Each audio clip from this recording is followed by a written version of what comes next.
Good morning, everybody. Thank you so much for joining me. I realise it's been over a year since the last series of videos, so I thought it was time to make another one. So I woke up yesterday, and I find that's the best time for ideas to come in, just as you're waking. And it was, you've got to do something about fear. It's such a big part of our what's going on. So really, I just want to talk about it just for a few minutes and how we can stay out of fear. It's quite normal for everyone to be afraid of something. I don't like snakes, and I have a friend who's absolutely phobic about spiders. And I'm sure you know what the body's response is. We go into fight or flight. The adrenaline pumps, the heart rate goes up, the mouth is dry, and you feel that ghastly fear. I think we all know that. What we've had in the last 18 months is absolutely relentless news and social isolation. You know the score, you know what we've been through, and we're easing slightly, but there's still a lot of tension out there. Anything that is a threat to our survival is going to create this fight or flight response in the body. The cells of our body cannot differentiate, let's say watching the news, between something that's happening in another country and something that's here on our doorstep. The body goes into that same fight or flight response.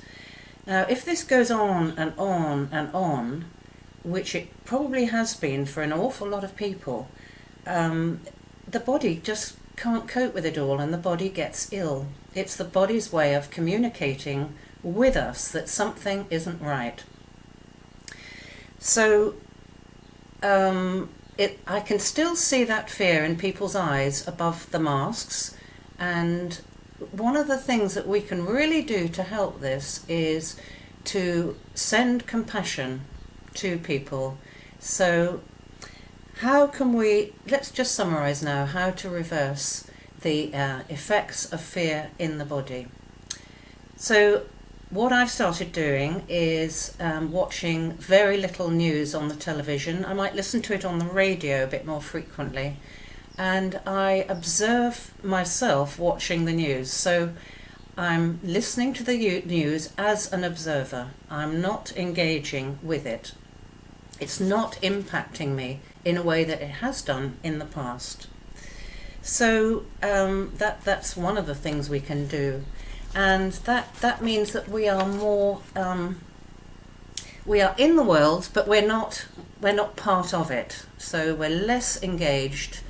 So the other thing is, when you feel anxiety creeping into the body, which it will at some point, just stop and place your hand on your heart.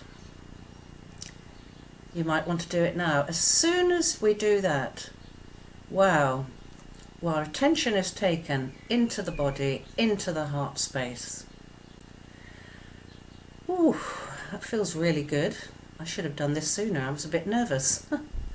And now let's go to our breathing. We've done this before in other videos. Just want you to breathe in slowly for a count of 5, hold it for 5, and breathe out for 5. And if 5 is too many, then change it to 4. So you choose. I'm going to do 5. In for 5. I'm going to do it twice. Hold. And out. Hold for 5. Breathing in.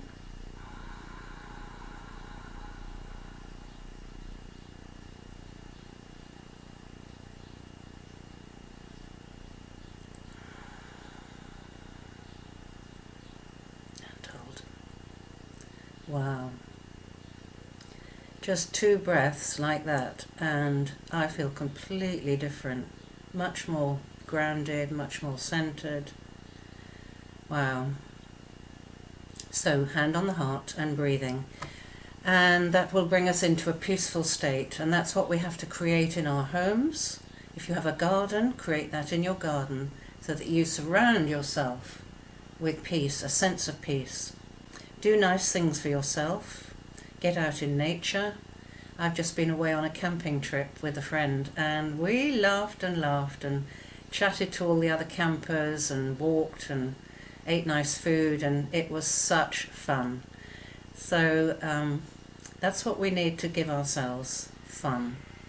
So be in the world but not of it. Be the observer. Send compassion to yourself, to other people. And if something grabs you and you feel that anxiety, fear, place your hand on your heart. Thank you all so much for watching. Please pass this on if there's anyone else you think might benefit. And let's be kind to each other. Thank you.